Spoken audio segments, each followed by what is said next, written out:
डरी सहमी माँ तुरंत अपने बेटे की तरफ दौड़ी, लेकिन अलमारी बहुत भारी थी। उसका कमजोर शरीर उसे उठा ही नहीं पाया। दबकर तड़प तड़प कर मर गया। माँ पूरी तरह टूट गई, पर अब कुछ बदल पाना नामुमकिन था। लेकिन उसी दिन से घर में अजीबोगरीब और डरावनी घटनाएं होने लगी। जब पति बिजनेस ट्रिप से लौटा, वो ये सब सुनकर टूट गया। उसे लगा कि बेटे की मौत उसकी पत्नी की लापरवाही से हुई है। बेटे की मौत ने कभी खुश रहने वाले दंपत्ति को अब सिर्फ झगड़े और नफरत में बदल दिया था। मुझे रोना आ रहा है, मैं बहुत टूटी हूँ। पति गुस्से में घर से चला गया और महिला फर्श पर गिरकर फूट फूट कर रोने लगी। क्योंकि बच्चा उसकी आंखों के सामने मरा था, वो किसी से ज्यादा खुद को दोष दे रही थी। एक दिन जब वो बेटे की चीजें समेट रही थी तो दरवाजे पर दस्तक हुई। दरवाजा खुला, पति घर लौट आया था, लेकिन आज उसका व्यवहार अजीब था।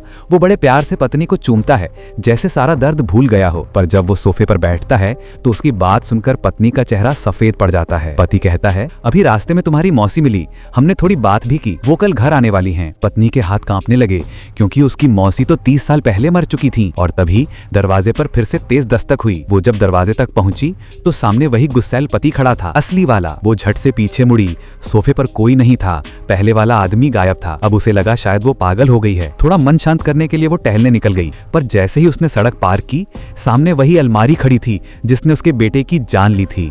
अब वो खुद को बीमार समझने लगी, शायद ये सब भ्रम है। घर लौटकर उसने पति को बताया, लेकिन पति ठंडे चेहरे से कुछ बोले बिना अंदर चला गया। रात को दोनों अलग अलग कमरों में सोए। रात में उसे सपना आया कि कोई उसका पेट काट रहा है और उसके अंदर से बच्चा निकाल रहा है। वो चीख कर उठी, लेकिन पति ने बस एक नजर डाली और चला गया। पति अंदर ही अंदर बेटे की मौत से टूट चुका था। वो बस सिगरेट पीता और चुप रहता। पत्नी बार बार बात करने की कोशिश करती, पर वो चुप्पी ओढ़े रहता। बेबस होकर वो फिर से बेटे के कपड़े धोने लगी, मानो वो अब भी जिंदा हूँ। फिर वो बेटे की कब्र पर गई, रोते हुए बोली, मुझे माफ कर दो। अचानक आसपास का माहौल बदल गया। वो डर के मारे भाग खड़ी हुई। घर लौटी तो देखा बाहर सूखते कपड़े गायब थे। वो अंदर गई देखने की क्या पति ने कपड़े समेटे, पर जब उसने ट्रंक खोला तो अंदर खून से भरा पानी था और उसमें बेटे की फोटो तैर रही थी। वो घबराकर फोटो उठाती है, तभी एक गर्म हवा के झोंके ने उसे डरा दिया। वो बाहर भागती है और देखती है कि बेटे के कपड़े फिर से रस्सी पर लटके हैं। अब उसे एहसास होता है कि कुछ बहुत गलत है। वो एक तांत्रिक बच्चे यानी मीडियम चाइल्ड के पास जाती है।